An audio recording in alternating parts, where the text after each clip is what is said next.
Сайн байцгаана уу? Арай минь тааttайгаа ойр лайваар уулзаагүй. Уулзсан чи сайхан байна шүү.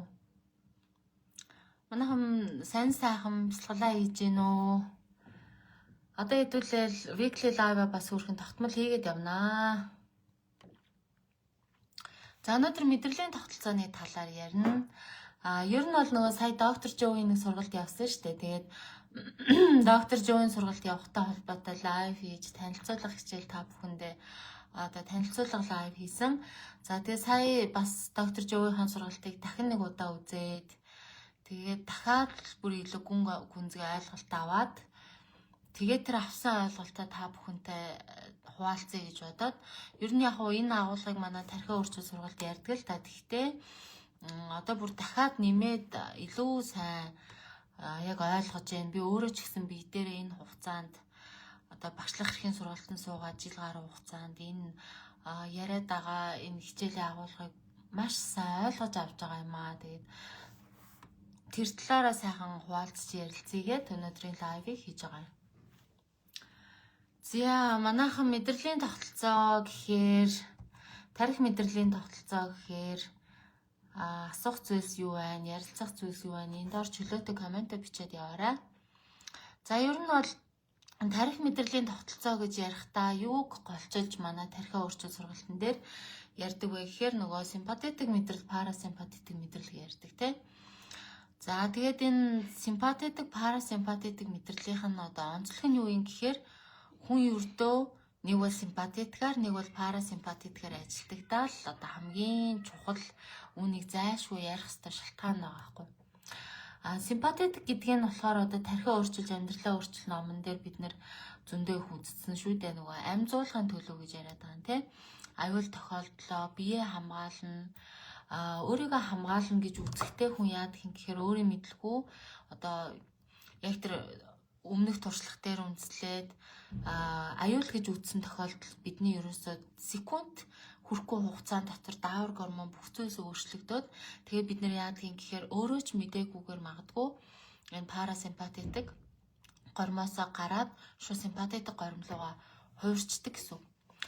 За горим гэж хэлэх хаашаа энэ бол мэдрэлийн одоо салаа гэж одоо яриад байгаа юм л та. Тэгэхээр нэг төрлийн яг юм мэдрэлийн систем гэж хэлж болно те.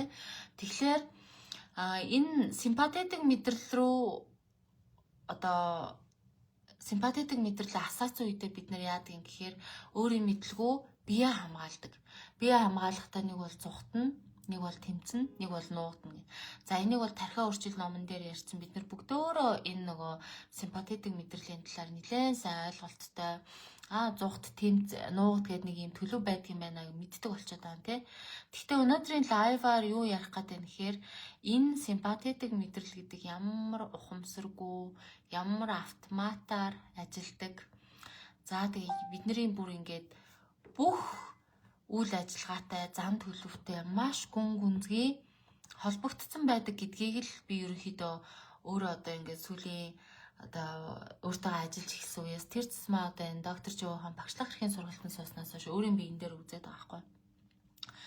За ерөөсөө л энэ симпатетик мэдрэл одоо ингээд судалгаанаас хараад хахад те хүмүүс ингээд өдөрт 60-аас 80 мянган бодол боддог. Түүнээс 60-аас 80% нь буюу за дунджаар бол ингээд 70%-тай дандаа юм сөрөг бодол бодож стрессийн төлөв байдалд амьдардаг гэж байна шүү дээ.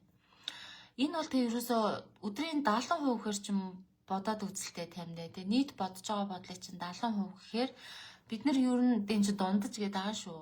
Жохон стресс ихтэй газар ч юм уу, жохон стресс ихтэй ард түмэн за магадгүй Монгол шиг тэг ийм хүмүүс донд бол энэ хувь дахиад өсөж байгаа байхгүй.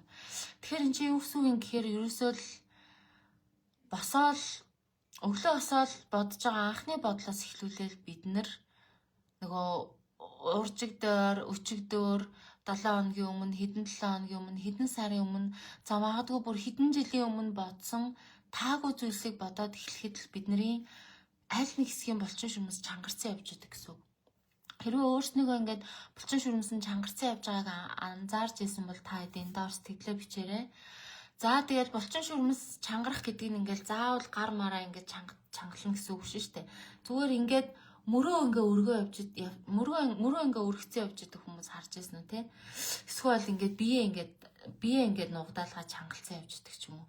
Эсвэл ингээд хүзүүгээ ингэсэн явж идэх ч юм уу те?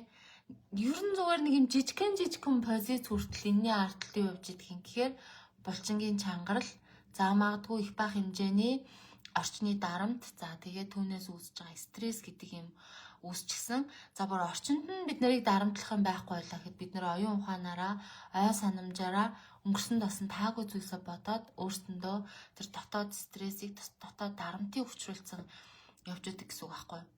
За тэгээ энэ нь ерөөсөө шүдэ угаахтаач бид нэр энийг хасаагаад ухамсаргүй явж идэг. Хувцас өмсөө явж байхдаа ч гэсэн нөгөө ингэсэн эсвэл бие ингээд барьцсан, эсвэл энэ дотор гидсэн ингээд булчин чангарсан явж байгаа байхгүй. Би одоо сүүлийн үед өөрийгөө яаж анзаараад байна гэхээр миний бүр ингээд дотор гидс, ходоод гидс хүртэл чангардаг юм байна.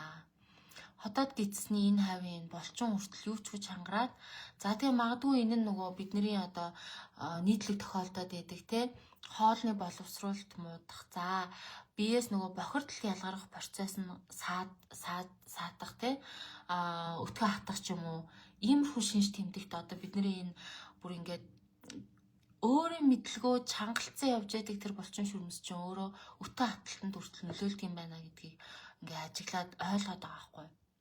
Тэгээ энэ бол бүр үнэхээр энэ симпатетик мэдрэл гэдэг бол зүгээр л бид нар ингээд хүнтэй хэрэлдэх үед ч юм уу те, эсвэл ажил дээр асуудал тулгарх үед ч юм уу, эсвэл зөвхөн ингээд хүнд хэцүү зүйл тохиолдоход ластдаг юм баг биш байгаа байхгүй. Энэ симпатетик мэдрэл гэдэг бол бараг л өдрийн ихэнхит нь бид өөрөө мэдсэн мэдээгүй микро, макро янз янзын төвшөнд бидний энэ булчин шүрмэсийн чангарал, за тэр булчин шүрмэсийн чангарал гэдэг чинь өөрөө юм гэхээр даавар гормон, биеийн энэ үйл ажиллагааны дотоод энэ биохимийн нөхцөл байдал нь өөрөө өөрчлөгдөж байгаа байхгүй. Тэгээ үүнийг дагаад яадаг юм гэхээр бидний бодол, харах өнцөг, аливаа асуудалд хандах хандлага, аливаа асуудалд одоо бидний нөгөө ингэдэг штэ. За аливаа асуудалд хандах хандлага, тэгээ түүнд гаргах бидний хариу үйлдэл, за тэгүн гутаа хариу үйлдэлээс улбалаад бидэнд одоо бидний үзэх тэр туулал туршлагыг, тэгээд тэр туулал туршлага дээрээ үндэслээд бидний мэдрэх тэр мэдрэмжийг гэдэг бидний бүхэлд нь энэ одоо симпатетик юм уу, парасимпатетик юм уу гэдэг мэдрэл нь удирж яадаг. Тэгээд харамсалтай нь бид нэр сэргэг ухамсар гэдэг зүйл байхгүй, өөрийгөө анзаарч сураагүй, өөрийн мэдрэмжээ анзаарч мэдрэмжээ барьж авч сураагүй байхдаа өөрөө мэдлгүй бидний симпатетик мэдрэл буюу энэ амзуулгын нуугт, зүгт, тэмц гэдэг энэ хариу одоо үйлдэлийн энэ төлөв дээр амьдарч яадаг. За үүний нэг баталгаа нь гэх юм бол те, бид нөгөө манай ингээд тархиа орчин сургалтанд суугаад бясалгал хийгээд сэргэг ухамсар гэдэг зүйлээ өөртөө суулгаад эхэлсэн хүмүүс нэг юмыг бүгд хэлдэг байхгүй. Би дандаа таагүй юм бодож явдаг юм байна. Би ерөөсө байнга таагүй юм бодоод явж идэг юм байна гэж хэлээд байгаа байхгүй. Энд чинь өгсөн үнэхээр нөгөө таагүй юм бодох гэдэгтэй чинь зэрэгцээд хүний нөгөө амжуулахын горин буюу симпатетик одоо энэ мэдрэл нь хасаад, тэгүнгуудаа симпатетик мэдрэлийн үндсэн дээр ингээ кортизол гэдэг даавар биед ялгараад, кортизол дааврын одоо нөлөөгөөр бүх ингээд одоо нарийн бичилтэй энэ судас шүрмэсчин хүртэл булчинлаг давхрахтай байхгүй.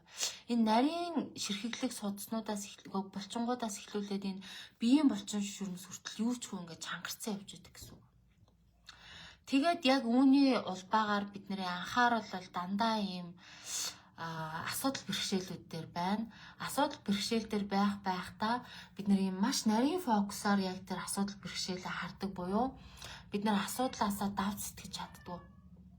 Үүний одоо илэрлэл нь гэх юм бол биднэрт яаж мэддэг түүхээр өглөө босоод тэр намайг тэгсэн ингэсэн одоо тэрийг яана те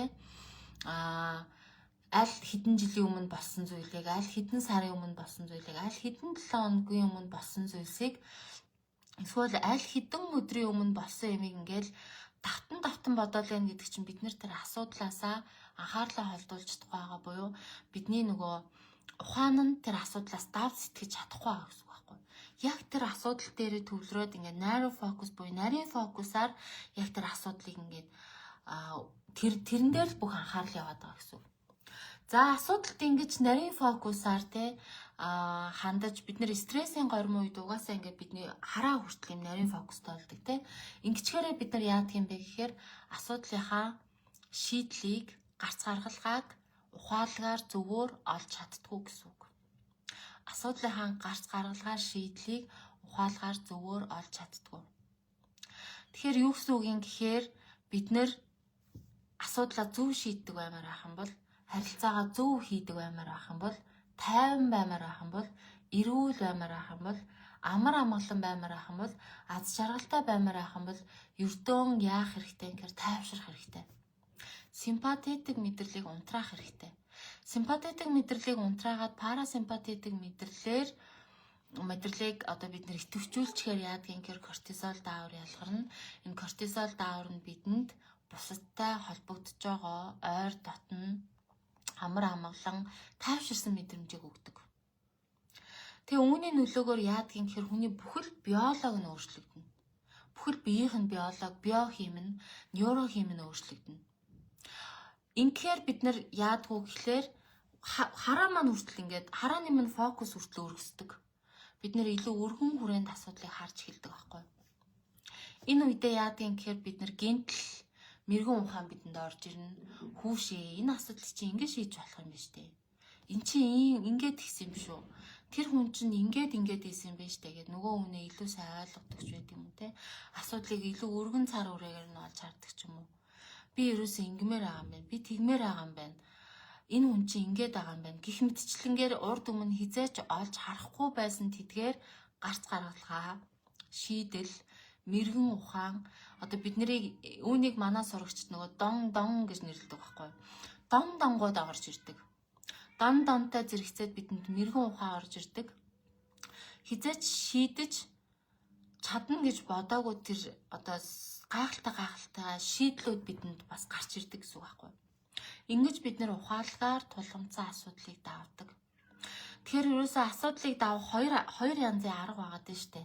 Нэг нь симпатетик мэдрэлээ асаагаад амжуулгын төлбөрөөр давах буюу энэ үедээ бид нэр тэмцэнэ. Юутай тэмцдэг гэхээр асуудал бэрхшээлтэй тэмцэнэ. Энэ асуудал бэрхшээлийг үүсгээд байна гэж үзээд байгаа тэр хүмүүстэй тэмцдэг. За бидний тэр хэрэгүүл уруул би биендээ дуртай дургу тий ус сонзон санах гомдох ингэхтэй эдгээр бүгдөө дандаа симпатетик мэдрэл ахгүй юу? Тэмцлийн хэлбэр ахгүй, тэмцээд байгаа хэлбэр. За тэгэл бие өмөөрөх те. Бие өмөөрөх хэрүүл урвал хийх, хүмүүстэй толхилцох, байнгын юм гомдол, буруутгал тээж авах энэ төр чинь өөрийгөө хамгаалах гэдэг, тэмц гэдэг одоо юу гэсэн үг. Тэмц гэдэг хариу үйлдэл гэсэн үг. За үүнээс гадна бид нэр бас зүхтаж болдог те. Асуудлаас сайхан зүхтдаг штэ. Бас хүмүүсээс зүхтана. Хүмүүсээс зүхтахдаа бид нар яадаг вэ гэхээр өөрийгөө тусаарлж эхэлдэг. Ганцаардаж эхэлнэ. Тэгээ нөө ганцаардахдаа би мяа байгаад байна гэж өөрийгөө тусгаарлахгүй штэ.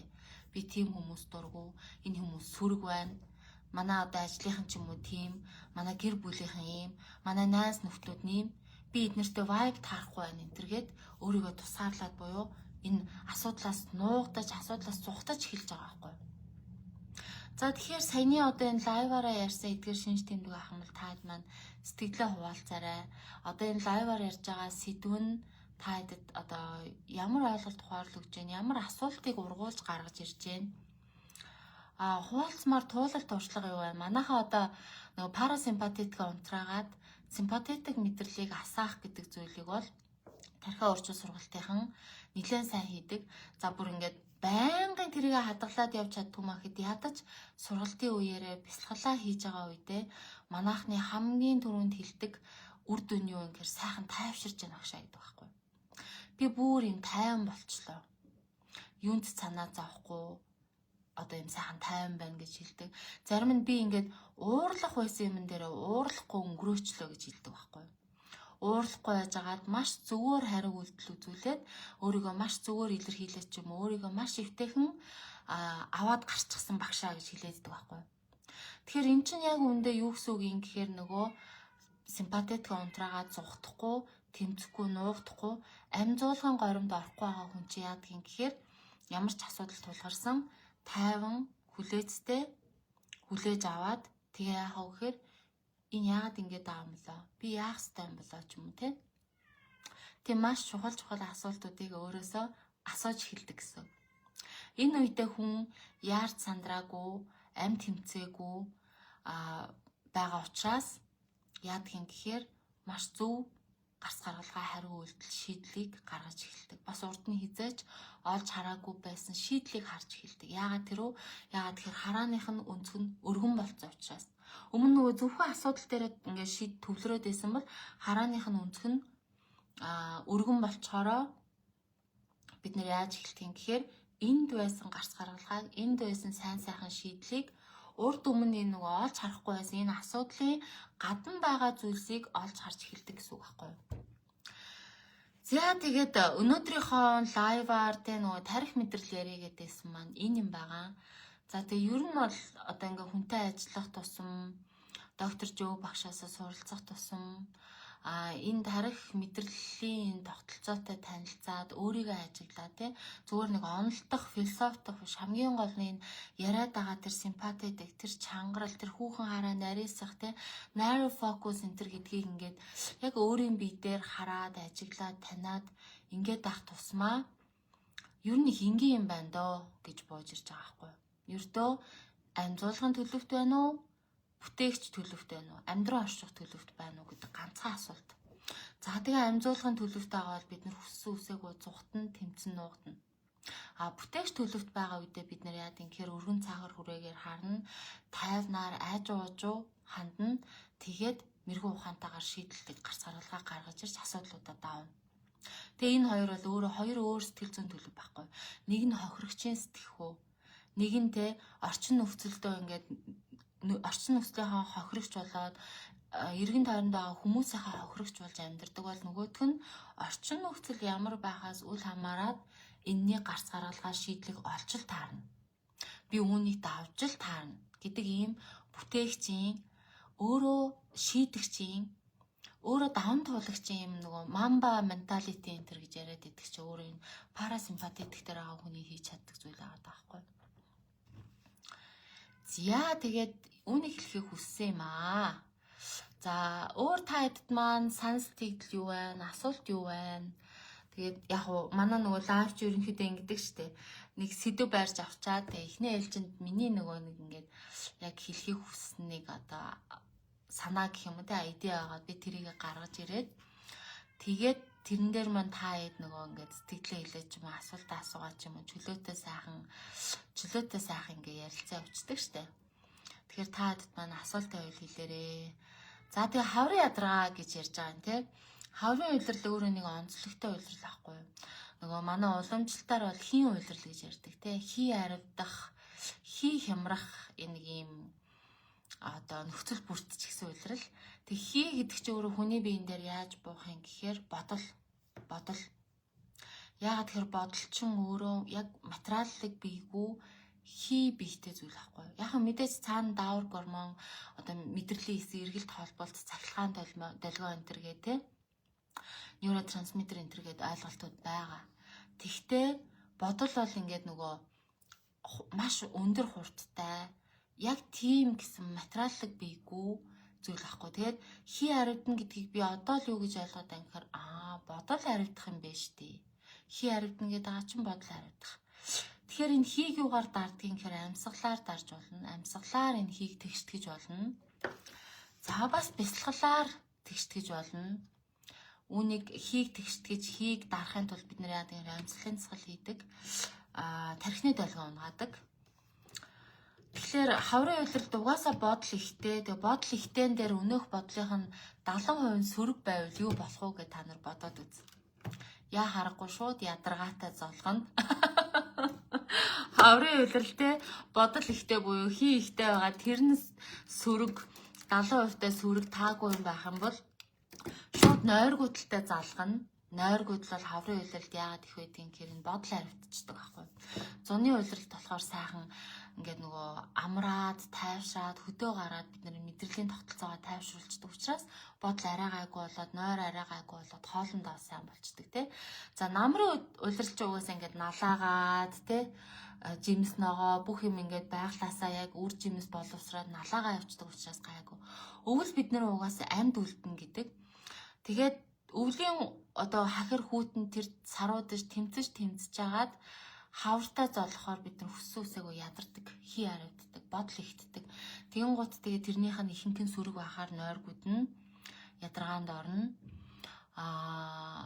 За тэгээд нөгөө өвчөө хууч хөдлөнө гэдэг юм асуудлууд гараад ирж байгаа.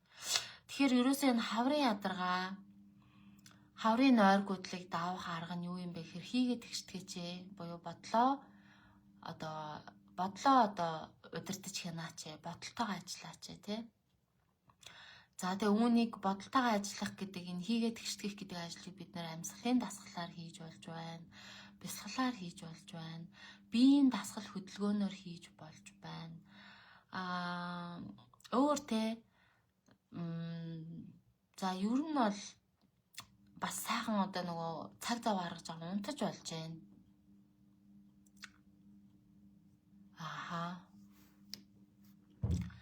За тиймэрхүү байдлаар бид нэр давж болж байна шүү. За энд нэг хүн маш сонирхолтой асуулт асуусан байна. Facebook дээрээ их орондоо их хайртай гэсэн байна. Хайраа хэрхэн бийжүүлэх вэ гинэ. За надаас хайраа хэрхэн бийжүүлдэг вэ гэж бодож байгаа шиг байна. За дор хаяжл би хог хайдаггүй. Дор хаяжл би гадаа хог хайдаггүй. Дээрээс нь манай тархиа өөрчлөлийн ихтгэл үнэмшилнийхтэй санаа зорилго нэгтэй хүмүүс байдаг. Бид нэр яадгийн гэхээр урин дулааны улирал ирмэгц аян зохион байгуулж агаад туул голын хогийг түүдэг. Яагаад туул голын хогийг түүж байгаа? Ус ахгүй. Туул гол чинь бидний ундны ус. За ундны усныхаа хогийг түүж яаж байгаа юм гэхээр хайраа илэрхийлж байгаа. Хайраа шингээж байгаа. Талархлаа илэрхийлж байгаа байхгүй. Бид нар бол зүгээр л нэг хайртай гэд ингээд энергийн засж масж уул хадан дээр очиод тахил мархилд өргөөд боо моо шидэж будаа мудаа шидэж цацаж сүүмүү цацаж тэгж их орноо хайрлах хүмүүс. Бид нэр нэгдүгээрт өөрийнхөө ааш авирыг засна. Орчин тойрондоо байгаа орчиндоо эвтэй айтахнаар парасимпатетик мэдрэлээ асааж байгаа зүвтэйгээр хариу үйлдэл үзүүлж их орон ард түмнээ хайрлаж байгаа энэ хайраа ингэж илэрхийлэх хичээдэг гэсэн. За заримдаа бас чадахгүй унж болно. Энэ бол асуудалгүй те. Атлист хамгийн багадаа бид нар бол хичээж байгаа хүмүүс. Тэрнийг засъя, ийм засал хийлгээ, аргалыг, чаргалыг гэхгүйгээр бид нар өөрийгөө засдаг байхгүй юу? Аашаа засна, биеэ засна. Тэгээд гэрээ засыг бас хичээдэг манай тархиа өөрчлөлийн.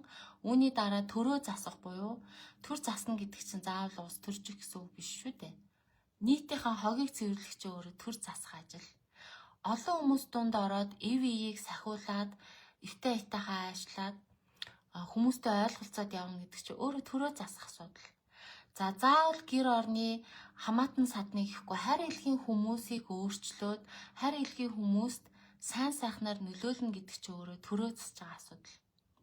Бидний хайр, их орныгаа хайрлаж байгаа хайр бол ингэж илэрдэг байгаа шүү. Лоолоосаага бидэнтэй нэгдээд манай игнэнд орж ирж бидэнтэй нэгдээд бие засарай, дараа нь гэрээ засарай, тэгээд төрөө засалцаарай гэж хэлмээр байна да.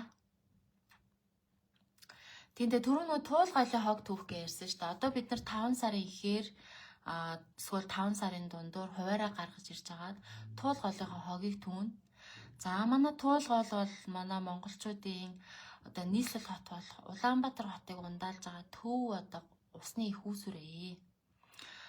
Энийг одоо туулын урдны зам гэж бөөн хэрүүл болол явж шүү дээ тий. Тэгэхээр туул гол өөрөө ийм учиртайгаа одоо бид нар даанч өөрийнхөө ууж байгаа усанд дэндүү хайргүй ханддаг. Эн чинь юу гэсэн үг юм гэхээр өөрийгөө хайрлахгүй байх гэсэн үг байхгүй. Өөр хүүхдээ хайрлахгүй байх гэсэн үг байхгүй. Монголчуудыг хайрлахгүй байх гэсэн үг байхгүй. Эх орноо хайрлахгүй байх гэсэн үг байхгүй. Тэгэхээр бид нэр эх орноо хайрлах хүрээндээ туулынхаа голын одоо хогийг түүдэг.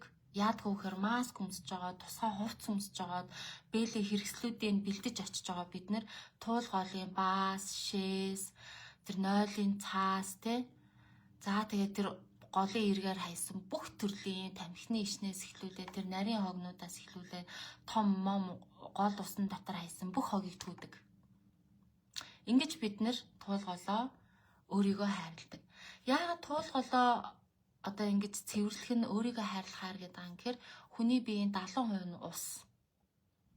Бид нэр ямар нэг байдлаар тэр уснаас уудаг.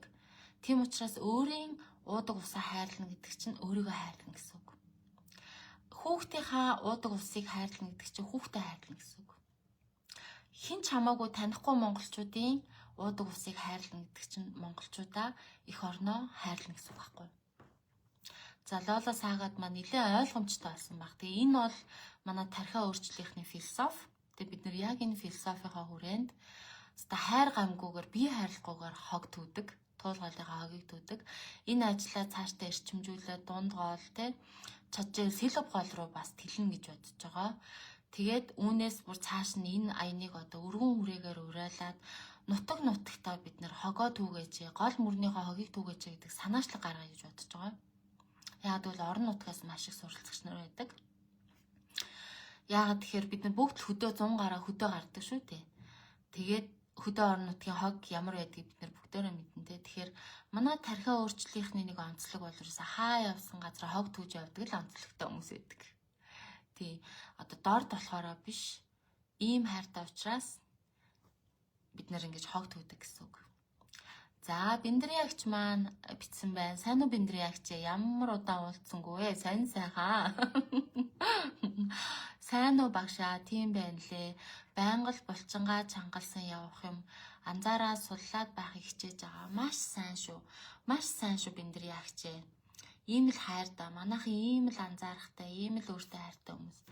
Тэгэхээр булчингаас чангалж явах тоолондоо бид нар өнөөх стрессийн нөгөө хариу уруулыг үзүүлээ явж байдаг. Булчингаас хулж явах тоолондоо бид нар амарсан, тайвширсан, аюул байхгүй гэдэг тохиог бидээ өгч өгдөг шүү. Хичээгээд байгаарай. Та минь өөртөө үнэхээр сайн ажиллаж байгаа юм байна. Энэ булчин чангарцсан явж байгаагаа анзаарна гэдэг бол нэлээд өндөр түвшний сэргэг ухамсар. Нэлээд өндөр түвшний анзаарах шүү. Биндрийн агчтай баяр хүргэе, таныг магтмаар байна. Зяак. Манайх нэр өөр сайн сайхан. Булчин шүрмэс чангарцсан явж яснаа анзаарсан хүмүүс байна уу те. Манай дээр сургалтанд сууж исэн 2 тудаага давтан сууж байгаа нэг ундаг хичээдэг аахгүй Ариуна гэдэг ч. Тэгэд нэр Ариуна хичиг би ингээд нилэн залуугаас нь мэднэ. Залуугаас нь мэдхийн л мөрөн жоохон юм байсан байхгүй юу? Мөрөн жоохон юм байсан. Тэгсэн чинь манай Ариуна хич 2 тудаага сургалтанд суугаад амьсгалын дасгалаа хийгээд нөгөө ингээд доош нь дарж байгаа амьсгалын дасгал хийдэг шүү дээ бид нэр. Тэр амьсгалын дасгалыг хийгээд бясалгалаа сайн хийгээд байсан чинь нэг удаа яг амьсгалын дасгалаа хийгээд 2 тудаага хийжсэн гэлөө 3 тудаага хийжсэн гэлөө. Тэгсэн чинь нуруунд нэг юм тог гэдээ дуурсан гэсэн. Тэгээ Ариуна агч гайхаад юу дуурч байгаа гэж заа гэдэг өргөжлүүлээ тоохгүй бясалгалаа хийгээ явцсан гэж аахгүй. Тэгээд дараа нь бясалгалынхаа дараа бүр нэг сайхан болоод хүзүү мөрн ингээд хажуу тийшээ ингэж харахад нэг л тийм чөлөөтэй хөдөлж болдгоо нэг тийм тэгс нэг ингээд сайн эргэж болдоггүй байсан гэж аахгүй маш олон жил сайн эргэж болдоггүй байсан. Тэгсэн чинь нөгөө бясалгалын дараа нэг анзаарсан чинь ийшээ харсан чи ямар ч асуудалгүй чөлөөтэй эргээл ийшээ харсан чи ямар ч асуудалгүй чөлөөтэй эргээдсэн гинэ. Тэгээ гайхаад ингээд толиндоо харсан чинь нэг л жаахан өөр харагдаад болдгоо. Тэг юу өөр харагдаад байгаа юм бол гээл ингээл эргэж тойрч үзэл ингээл хараал яснаа. Ингээ нэг л мөрн ингээ доошо бууцсан юм шиг харагдаа нөгөө байнга ийм мөртөө байсан юм шүү дээ. Байнга ийм мөртөөс. Тэгсэн чинь мөрн ингээд нэг л бууцсан юм шиг харагдаад хаана. Өөрт нь ерөөсө зөгтөггүй нэг пижак байсан гинэ. Тэр пижакыг өмсчгүй бүр ингэж харагдаад идэг. Тэгсэн чинь нөгөө пижакаа аваад өмсөд үтсэн чинь зүгээр юм гой тэгшгэн мөртөө харагдажсэн гэж аахгүй. Тэгээ яасан байх нь вэ? Нөгөө байнгын ийм симпатик асаагаад байнгын нөгөө ингээд зүтгээд гэх юм уу одоо ингээд нөгөө ингээд хурдлаад яагаад ингээд бүтээгээд нөгөө ингэж явсаар гад энэ мөрнийх нь энэ аарцаг нуруу энэ хаарцаг ясна бүр ийм болцсон юм байна байхгүй. Тэгээд тэрийг ингээд амьсгалын тасгалаар ингээд доош нь дараад ингээд сунгаад исэн чинь яасан байх нь нөгөө мөрн таг гэд буцсан. Гайхалтай биш гэж юу манайхаа. Энэний чарт маш их нөгөө нурууны уйнууд дарагдсан, морьсон ингэсэн тэгсэн юм явж байгаа шүү дээ энэний чарт. Яа энэ 50-ны чи ард болохоор буцаагаад тэр нэг юм ингэсэн байсан юмнууд нь таг гэ бууж ирээд хоногондоо орно гэдэг шиг ингээд сайхан тэгширж байгаа байхгүй. Тэгэхээр ийм сайхан үр дүн үзээрээ тий амьсгалын дасгалаа сайн хийгээрэй манайхаа. Тэр тусмаа тэр 4 ширхгээр явдаг тэр амьсгалын дасгалаа тий боргоцоо булчирхай төвчүүлдэг тэр амьсгалын дасгалаа сайн хийгээрэй. Бааны хандаа сайн уу тархиа яаж унгаад сурах вэ? Заавал багш чиглүүлэгч хэрэгтэй юу? Юм хөөргөн штэ. Сургалтанд суугаагүй хүмүүс бүр асууж байгаа юм хөөргөн. Тархиа унгаахгүй шүү манайхаа. Хөөргөн юм яасан. Тархины долгио унгаа шүү. Тархи унж олохгүй. Энэ за тоглосон шүү те. Саяных тоглосон шүү. Би ерөнхийдөө энэ тоглоом шоглоом хийж юу хайгуу дуртай. Тэгээ хүмүүс юм сэтгэгдэл уншиж тэрнгээр нь тоглоом нарийн хайгуу дуртай. Тархиа бол унгаахгүй байгаа шүү. Тархиныхаа долгионыг унгаа шүү манайхаа. Ямар хөөрхөн юм бэ? Тархиа унгааг ойлгочих.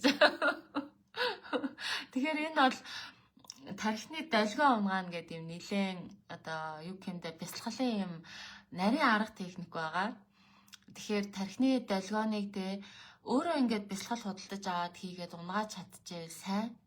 Гэхдээ хөтөж багштай байх юм бол яахан гэхээр багшаа би ингээд энэ тархины долгио унгаах нь мөн үү гэд асуухаар нь багш нь тийм байна эсвэл үгүй байна гэд ингээд нөгөө тархины долгио унгааж байгаа хэсгийг энэ багш нь өөрөө мэддэг байхгүй. Тэгэхээр зөв чиглүүлээд явна гэсэн үг.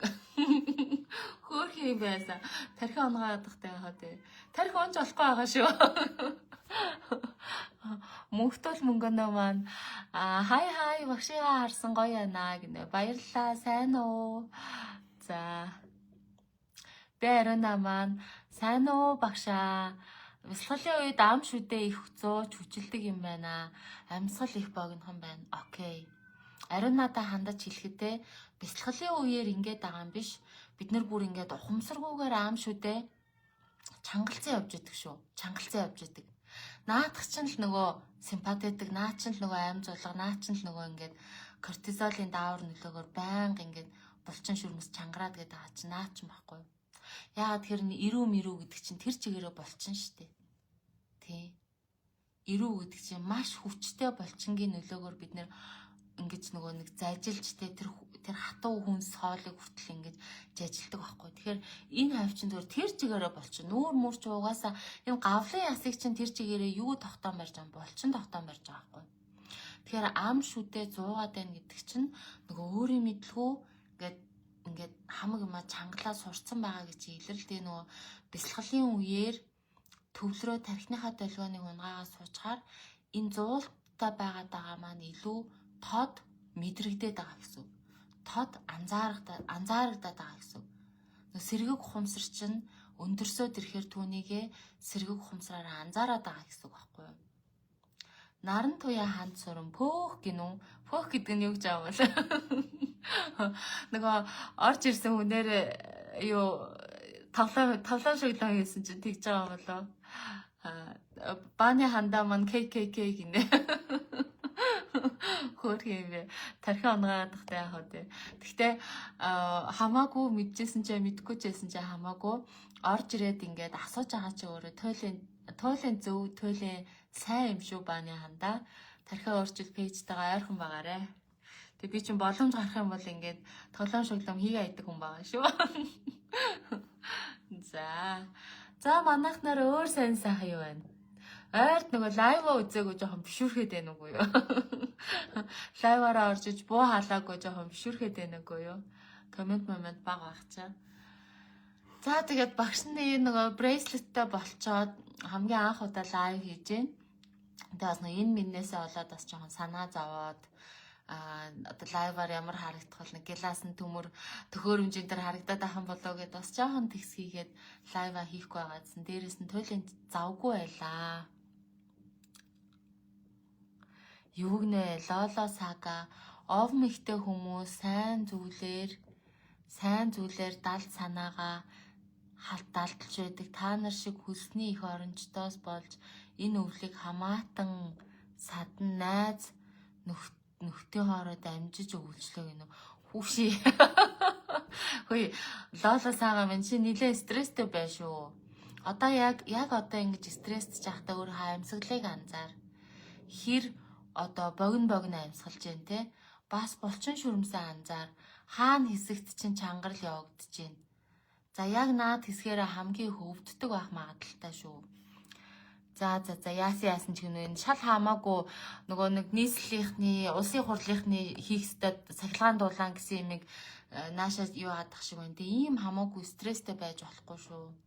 Эцсийн бүлэгтээ симпатетик мэдрэл гэдэг чинь стресс гэдэг чинь юу юм гэхээр өөрөө ингэж стресстэй нөгөө биендээ хор шиг тийм даавар гормон үйлдвэрлэчээд тэгээ өөрөө ингээ хор ууж байгаа ш тэр одоо өвдөөсөө тэр бүтлгүүтээсээ тэр муудаасаа гээд ингээ хаамаагүй хүнийг хорлох гээд өөрөө хор уугаад байгаатай яг адилхан юм шүү.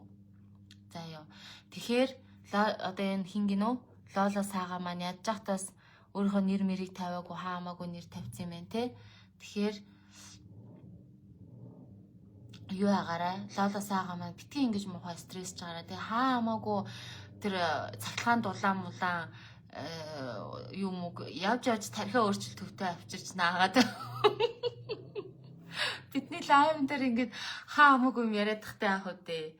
Жинхэнэ их орончдыг те эсвэл хуурамч их орончдыг юугаар нь ялгаж болдог гэхээр хийж байгаа үйлчлэлээр нь ялгаж болдог байхгүй юу?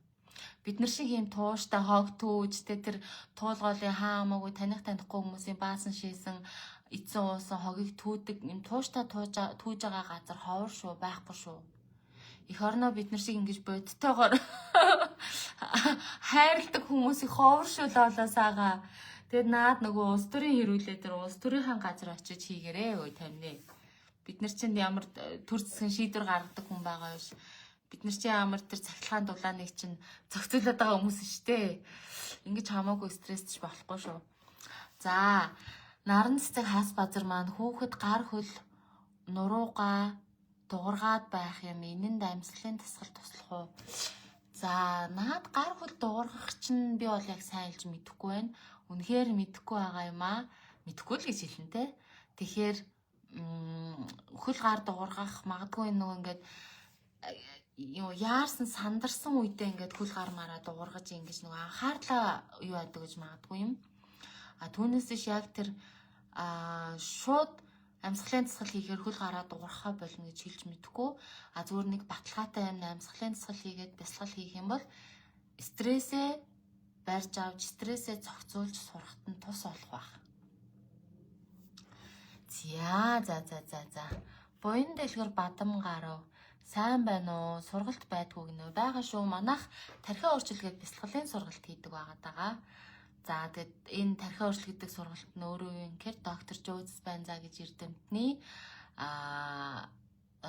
арга барил дээр үндэслээд шинжлэх ухаанч одоо юм онол мэдлгүүд дээр үндэслээд шинжлэх ухаанч арга барил дээр үндэслээд хийгддэг байхгүй юу? Тэгэхээр буян дэлгэр маань хэрвээ сургалт сонирхож байгаа юм бол манай төв рүү чат чирээ тэгээд чатан дээр энэ төр сургалтын мэдээллийг явуулаад өгч болно. Энэ Лола саага чинь өөр стресстэйг шийдсэн хүн юм уу да? Одоо нэгэн шийдсэн одоо энэ симпатитик унтраахгүй хүнтэй харьцахгүй. Би ярина. Хичээл маань юуг дууслаа. Одоо бясалгалаа худалдаж аваад хийгээд байх уу? Хичээл дуусчаар нэг л чиглүүлэгчгүй болчих юм шиг санагдаад. Ариуна маань юу яаж болно штэ. Нөгөө үнгүү бясалгалууд байгаа штэ. Үнгүү бясалгалуудаа хийгээд явж болно. Хичээлийнхаа нөгөө 8 шиг бясалгалыг багцаар нь аваад хийж болно. За ер нь тэгээд төрийн бусдаа сарын 25,000 төгрөгөөр ороод ажлын өдөр болгон өглөө оройд бясалгалтай хамтдаа ингээм хамт олноороо яваад иж болно. Манай төрийн бус ч нөгөө сургалтаа дуусчаад одоо яах вэ гэж байгаа хүмүүст community гаргаж өгч байгаа штэ. Тэгэхээр төрийн бусдаа орж болно. Нээлттэй байгаа шүү тий. Тэгэхээр Ариуна маань өөрөө энэ бүх сонголтоос сонгоод ирээ үнгүү бясалгал хийж болж байна. Сарын 25,000-аар төрийн бусдаа орж болж байна. Тэгээд бясалгалын бичлэгүүдийг худалдаад аваад хийж болж байна. Огтой амгалан ихч маань сайн уу? Ойр дуулцаагүй байна шүү дээ. Сайн уу багшаа? Бясалгал ойлголтоо хийгээд овоо дажгүй явж байгаад л нөгөө олон жилийн төр төрх рүү унчаад байх юм. Ямар ч юм битээ. Харин симпатетик чинь ийм гүн гүнзгий байхгүй юу? Яагаад? Яагаад тэгэхээр төрсэн цагаасаа эхлүүлээд бид нэр 1-2 настайгаасаа эхлээд битгийдэг наа чин баба, муухай, ёо, аюултай, гэж ингэж нөгөө бид нарыг дандаа ингэж програмчилж ирсэн байхгүй юу? Дөнгөж 1-2 настайгаас нь эхлүүлээ тий. Тэгэхээр одоо энэ нөгөө нэг симпатитик мэдрэл бол ингээ бүх зан төлөвтэй маань, итгэл үнэмшилтэй маань. За одоо өөр юу юутай ажиллах вэ тий? Хийж байгаа үйлдэл, сонголт гэд бүр ингээд мэдрэмж гэд бие авч явах байдал, өөрийгөө илэрхийлэмж гэд ингээд бүх зүйлстэй маань гүн бат холбогдсон байдаг байхгүй юу? Тийм учраас энэ симпатитик мэдрэлийг бүр ингээд нэлээд сайн унтраахын тулд бид нэр өөртөө нэлээд сайн ажиллана. Жишээ нь доктор Жо багш өөртөө 40 гаруй жил ажиллаж байна.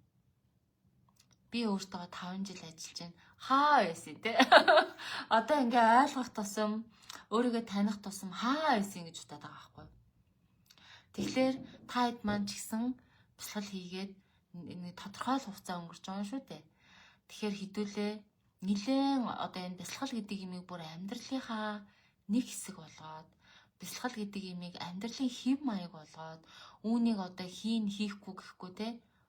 Тэгээ дээрэс нэмээд ингээ нөгөө сэргэг ухамсар гэдэг юм а өдрийн турш барьж аваад өөртөө бол бид нэлээд ажиллаж ээж тэр 10, 20, 30, 40 жилийн програмчлуудыг давах байхгүй юу. Тэгэхээр огтой амгалан маань тэгж бодоорой. Тэгээд хурдан үр дүнд хүрнэ гэдэг тэр нөгөө яарсан сэтгэлээс салаарай. Эцсийн бүлэгтээ хурдан үр дүнд хүрэх гээд яарад байгаа чинь ч өөрөө амзуулгын горим юм шүү. Амзуулгын горим юм шүү. За баярмаа маань багшаа багцаар нь авчвал хэр удаа хугацаатай байдаг? Хугацаа байхгүй штэ манайхаа. Нэг удаа бясалгалаа авцсан л тархиа өөрчил хэдий одоо хүртэл байна. Тэр хүртлээл бясалгал чи өөрийнх чинь байна гэсэн үг. Надад ингээл 2-3 жил болоод хугацааг нь дуусгаад дахин шинээр худалдаж авахлаад байх ямар ч тийм одоо хүсэл байхгүй гэсэн үг. За мөнхтөл маань багшаа агсан шатны бясалгал танхимаар л явах юм уу? Тийм ээ. Агсан шатны бясалгалыг анханасаа би нөгөө багш бэлтгэх сургалтын хүмүүст бас зориулаад хийсэн аахгүй. Тэгэхээр агсан шатандаа суугаад ардаас нь багш бэлтгэгт суух нөгөө критерия буюу тэр шалгуур нь хангагддаг. Тийм учраас нөгөө агсан шатныхаа сургалтанд суулгаад сууж байгаа хүмүүсээ би өөрөө яг ингээд нэлээд сайн танилцах, ажиглах тийм хүсэлтэй байдаг аахгүй. Тийм учраас одоохондоо бол агсан шатыг дандаа танхимаар хийгээд байгаа. Тийм байгаа гэсэн үг. Сургалт гих гэсэн бясалгал гээд сонсож байгаад битсэн байна гэж байна. Окей. Бясалгалаа хийгээс гадна тэмдэглэл хөтлөхтөө хэрхэн яаж хөтлөх вэ? Би арай л замбраагүй яваад ах шиг гинэ. За тархиа өөрчлөлт нь одоо удахгүй ч гэжтэй. Манай дээр нэг хэвлэгдсэн хідэн ширхэг нөгөө бясалгалын хөтөж гарын авлага ном байгаа байхгүй юу? За одоо энд тэр маань байна уу? Байхгүй юу? Жижигхэн юм гарын авлага энд байна штэ. Энэ араа тархины дасгалжуулалт гэдэг. Ийм гарын авлага манад тархиа өөрчлөлтөөр нэлээд хэд хэвлэгдсэн байгаа. Таад маань чат бичиж агаад энэ гарын авлагыг худалдаж аваад хийж болно шүү заа. Энэ ингээ 30 өдрийнх юм. 8 дахь өдөр, 9 дахь өдөр, 10 дахь өдөр, 15 дахь өдөр энэ төр гэдэг юм. Хэрвээ ийм юм энэнийг хөтлөөд бясалгалаа хийх юм бол бас их эвтэйхэн сайхан замбраатай хийх юм болоо да гэж бодож байна. Тэгэхээр ариуна маань энийг авахыг хүсэх юм бол чат хийрээ за. Ариамандаа багшаа онлайнаар суугаад дуусаа. Одоо дахиад суралцмаар байна. Юунд нь бүртгүүлэх үү? Чадвал танхимын ангид бүртгүүлээрээ. Танхимын анги маань өглөөний ангинд дууссан. Өглөөний ангийн суудал дүүрсэн байгаа. Тархиа өөрчлөлт сургалтын өглөөний ангийн. Одоо тэгэхээр аль анги үлдсэн бэ гэхлээр оройн анги нь явж байгаа. Оройн анги дээр хэдэн суудал үлдсэн байгааг багш нэг хараадах ёдоо. Оройн анги дээр нэг 18-9 суудлал байна шүү манайхаа. Тэгэхээр 5 сарын 4-нд оройн анги нь эхэлнэ. 5 сарын 4-нд эхлэхээс өмнө чадчихвал оройн анги дээрээ суугаа яваарай. Яагаад танхим гэдэг анхэр манай онлайнд суугаад танхимд суусан хүмүүс угаасаа хэлэндээ, зөрүүг нь хэлэндээ, ялгааг нь хэлэндээ те. Танхимаар яг одоохондоо багш нь өөрөө зааж байгаа. Тэгээ онлайнд суучаад би яг сайн жаа мэдэхгүй байна. Яг танхимд сууж үзье гэсэн хүмүүс тэгэл танхимын хүн болдог те. дахиж нэг онлайнаар явъя мавъя гэдэггүй.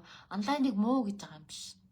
Онлайн яагаад тэгэхээр өөрөө 4 сарын хугацаатай жоохон урт хугацаатай учраас дунд нь хүмүүс алдчих гад байдаг байхгүй нөгөө. За маргааш бол нөгөөдрийн цаад өдөр гэдэг ингээд нөгөө алдчих гад байдаг байхгүй. Яг ганцаараа би дагаад хийн. Гэтэл нөгөө танхимд бясалгах чаа өөр юм гэх нэг аавра гэж нэг юм байна шүү дээ. Ангийн аавра. Олон хүний энерги гэж нэг юм байна. Тэгээ манай танхим ч нөгөө мэрэгжлийн хөгжимтэй учраас тэр дууралт бол тасархаа. Тэгээ би энэ дээр бол маш бахархалтайгаар айгүй гоё байдаг. Надад ч ихсэн гоё байдаг. Тэгэхээр тэр танхимын дууралт хүмүүсийн энерги энэ тэр одоо танхим цуусан бүх хүмүүс ганцаараа яснаас шал өөр юм байна. Гэртээ яснаас шал өөр юм байна гэж ярьдаг байхгүй. Тийм учраас би энэ танхим гэдэг байгаа гэсэн үг. За тэгэхээр око оюуна маань өөрөө шийдэрээ. Гэрэл дарья өдрийн мэндэ саяны ном авч болох уу гинэ.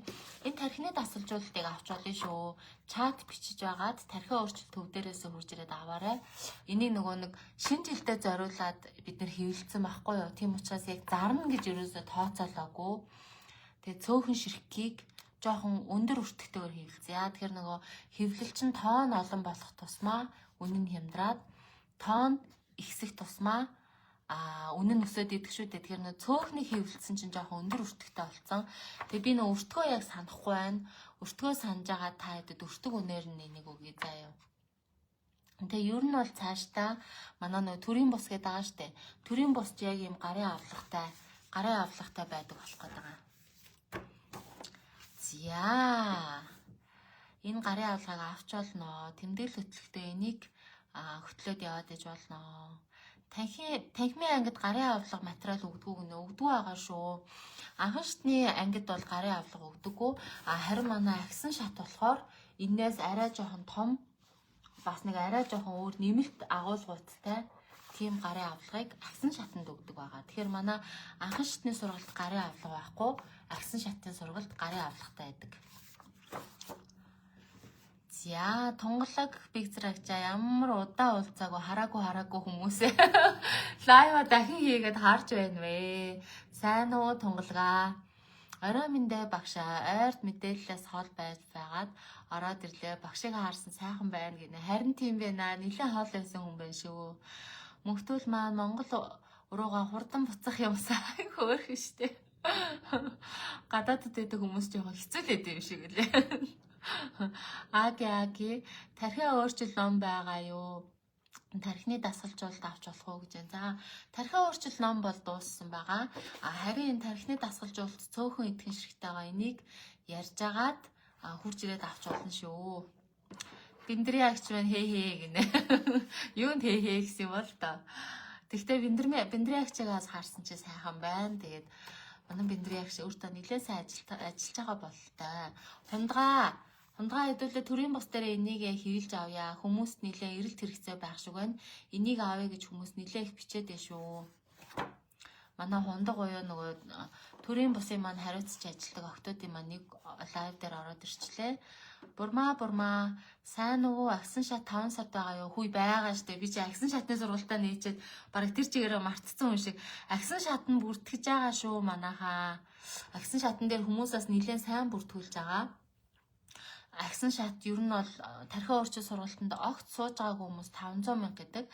Тархиа өөрчил сургалтанд нэг л удаа сууж исэн хүн бол шууд хямдраад 375 болдог байгаа шүү. 25% хямдардаг. Тэгэхээр бурмаа маань агсан шатанд сууж болно. Агсан шатаас байгаа шүү. Илгээ мартцсан биз дээ. Тэгнээ багшаа гэж байна. Хэвлэл мэвлэлээ хайдаа хэдүүлээ. Солонгоо лавгд орж маань онлайн 4 сарын ангийн 25-ны лайв тавигдах багшаа. Яа харин тийм ээ. Миний компьютерийн багтаамж тэр 20 ГБ бичлэгийг гаргаж ирэхэд багтаамж нь бүр яагаад ч болдоггүй. Би бүр ойлгохгүй байна те 4 цаг зүүм орж л байсан. Яагаад тэр өдрийн зүүм тийм их одоо нөгөө багтаамжтай болцсныг юусоо ойлгохгүй байна. Тэгээд багш нь одоо бүр үүнээс болоод компьютероо солих гэж байгаа.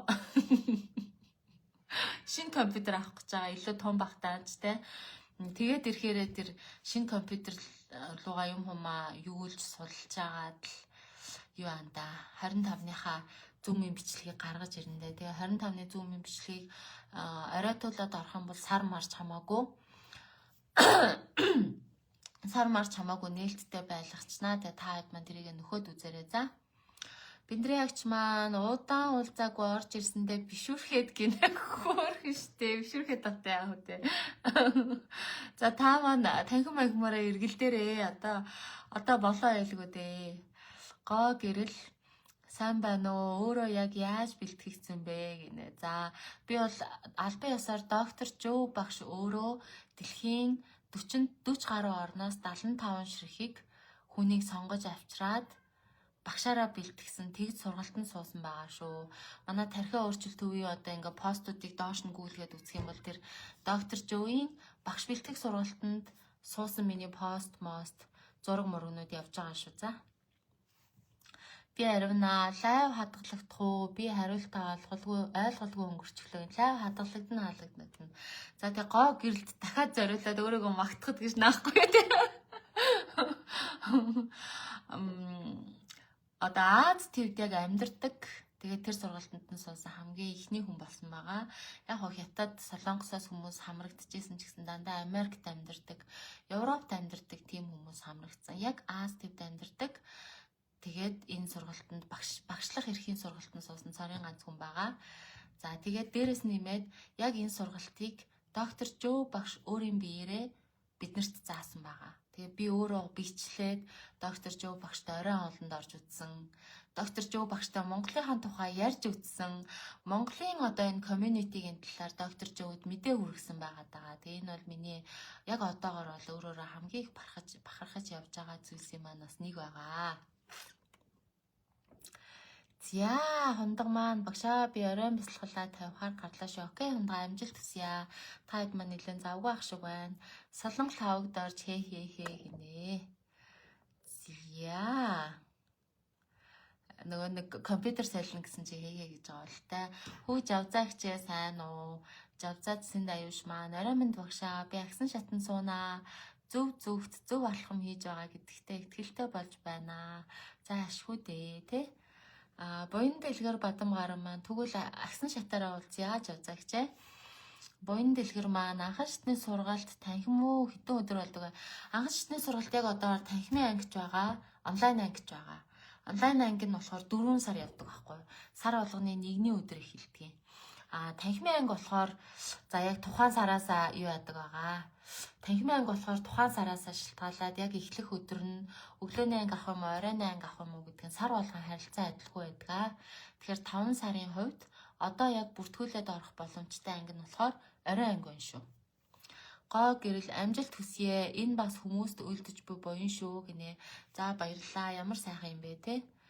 Тийм шүү. Бас л хичээж л явна да гэдэг шиг. Ариуна Баттарж онлайнаар 4 сарын сургалтанд хамрагдаж байгаа. 5 сар дуусгаар агсан шатны сургалтанд явж болох болно. 4 сар тархиа өөрчлөлт суудсан юм чинь сумаар ах юм бол энэ бол нээлттэй шүү заяа.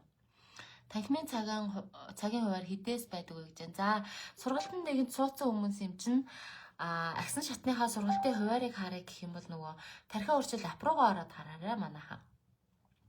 Мөнхтүүд багшаа мэдрэлийн тогтолцоогоо ярья бүгдээрээ гинэ. Яасан мэдрэлийн тогтолцоо гоё байна уу те.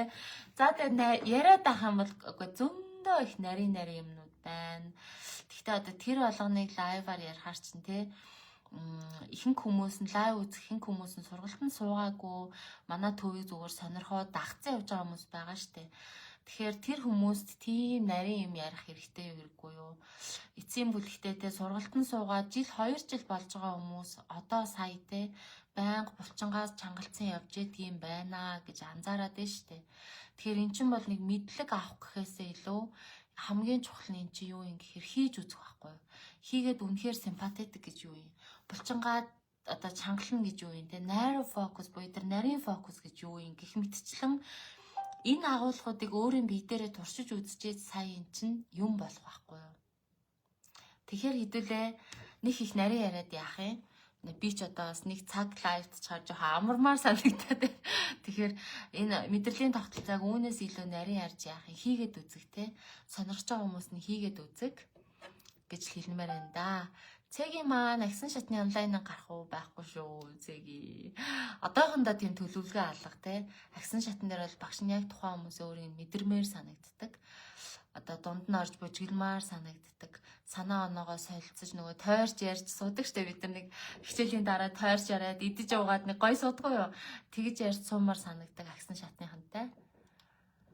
Тхонбат атхаа анхан шатны арай ангийн сургалтанд суух гэсэн юм а. Яаж үртгүүлэх вэ агшаа? За тархиа өөрчилгээд ап байгаа. Нөгөө KH гэхгүйгээр шууд H үсгээр кирилл нөгөө нэг латинаар бичээд хайвал тархиа өөрчилгээд хайвал гараад ирнэ. Тэр апыг татаад өөрийгөө бүртгүүлж орж байгаа шууд сургалтаа худалдаад авчиж болно. Бүр үнэхээр тэгж чадахгүй нэ гэх юм бол манай энэ тархиа өөрчилдөг рүү чат бичээд данс авч агаад анги руугаа нэмүүлж болно. Гэхдээ ер нь өөрөө апа татаад бүртгүүлсэн амар байдаг юм дөө. Тэгээ дээрэс нь апараа одоо нөгөө хичээл бүртгүүлэх юм бол бас нэг даваа тал үүсдэг нь юу юм гэхээр StorePay-ээр хуваагаад төлж болно. Тэгэхээр нөгөө StorePay чинь шимтгэл байхгүй хүү байхгүй штэ. Тэгүн гут StorePay-д авъя. Төлбөрөө хувааж төлөх юм бол ап дээр аваарай. Дэ баярмаа багшаа сэдв маань хаврын ядаргаа байсан уу? Энэ хавар нэлээд ядарлаа шүү тий.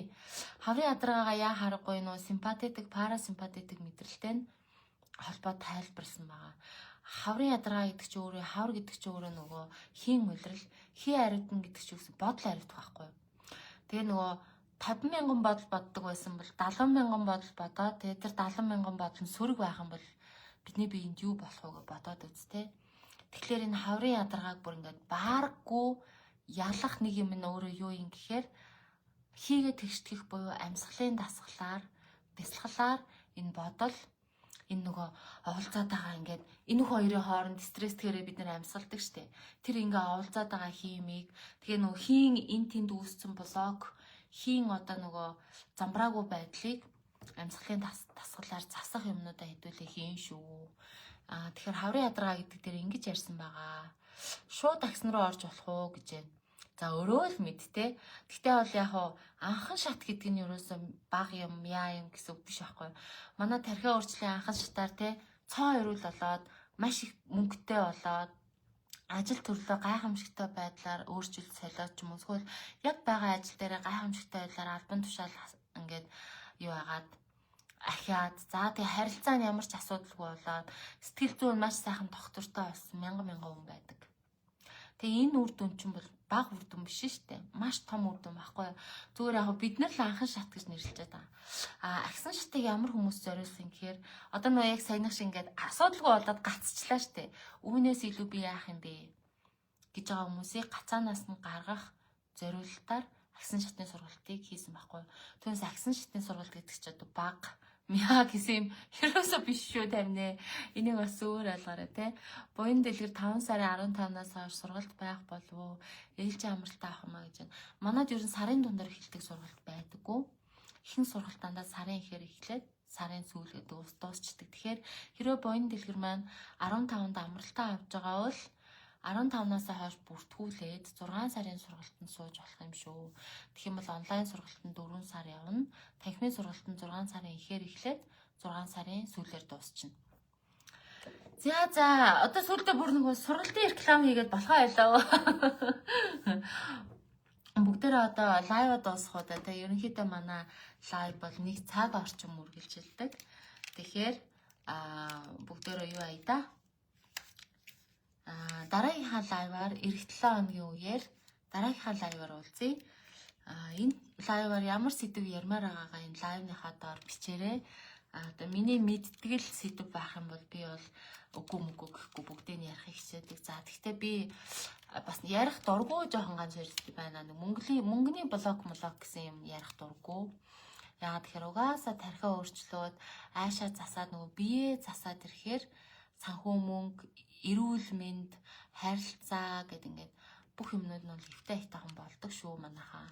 Тэгэхээр нэг юм тухайлаад мөнгө зүнг гээл бажмаар байна, манифест гэсэн юмд би нэг тэр талаар нэг жоохон ярмааргүй санагдаад идэг юм уу. За, Боёнчлохор маань баярлалаа гэж байна. Хүүе наран зулаа сайн уу? Хай орой минь багшаа удахгүй бид хоёр уулзнаа. Баярлалаа тандаа гэж байна. Тэгээрээ манай хоёр хүрээд ирээрээ хөөхөө хоёр шүү. Та хоёрынхаа нөгөө нэг рил мил старыг үзээд л байгаа шүү.